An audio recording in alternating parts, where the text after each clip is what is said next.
that we're gonna try to take a little more time off. I've said before that I really loved playing in Lisbon, and in Spain. I mean, like, the crowds there are just really gung-ho. But Ohio's awesome too. Cleveland does rock, and they're awesome. I don't know, we've had a lot of really great shows. I've always had a really special place in my heart for that movement. I love Mozart, and I've said that before, and I've said that he's an influence, and nobody understands it, but I think maybe this maybe will explain the influence. Classical music, and not that I think we're a metal band, I think we're a rock band with lots of different elements, but there are elements of metal in our music, if you can even call it that, whatever. Metal and classical are so alike. Like, the link is just, it's so tight.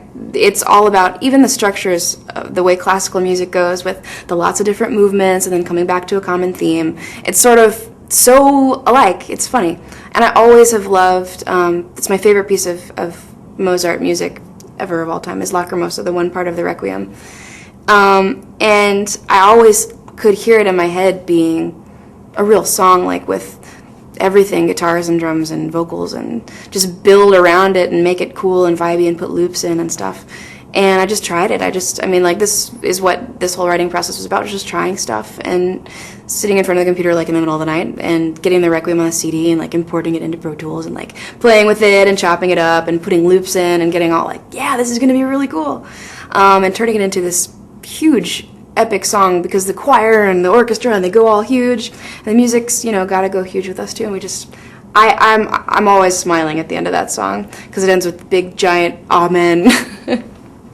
And it's just hilariously big to me, and it's, I don't know, it's just fun. That's a fun one.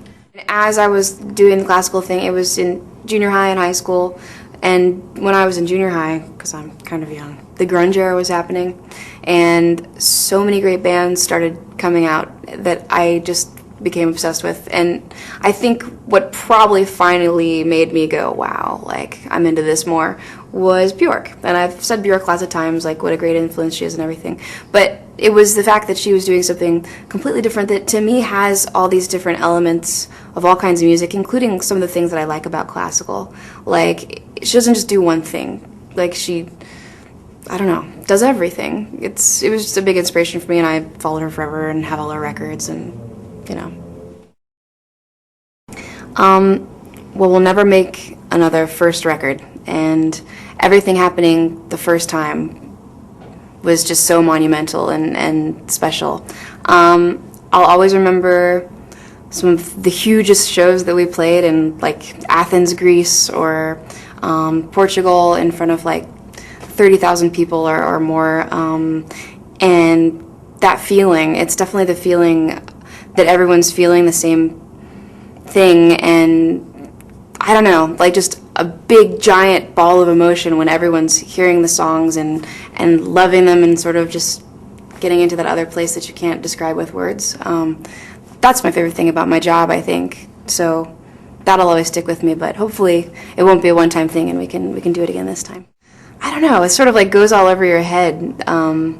You don't absorb how, like, well things are going to do and how bad they're going to do or whatever. You just sort of get lost in working and touring and playing in front of crowds and everything. So I don't know. It's like, then the record came out. I know we were all excited and anticipating, hoping it would do well. And it did do well, but it wasn't really that much of an overnight thing. At least it didn't feel like it to me. It sort of, like, snowballed and got, did better and better, and I don't know.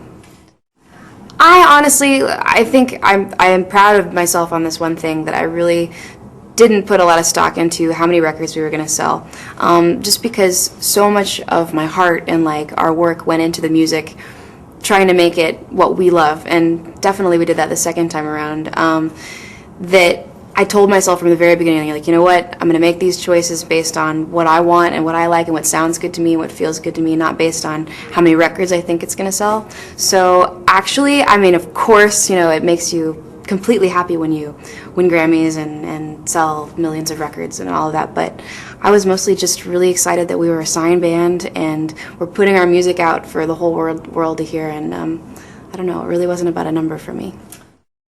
I guess it was scary, but everything was just so fun the first time around because it was all new and larger than life and just exciting, and I don't know. Bring Me to Life I still think is a great song, and I'm really proud of it. I was definitely nervous about it because I feel like it's different than any of our other songs because of the male vocal in it. Just like completely throwing a wrench into the first single definitely was scary for me.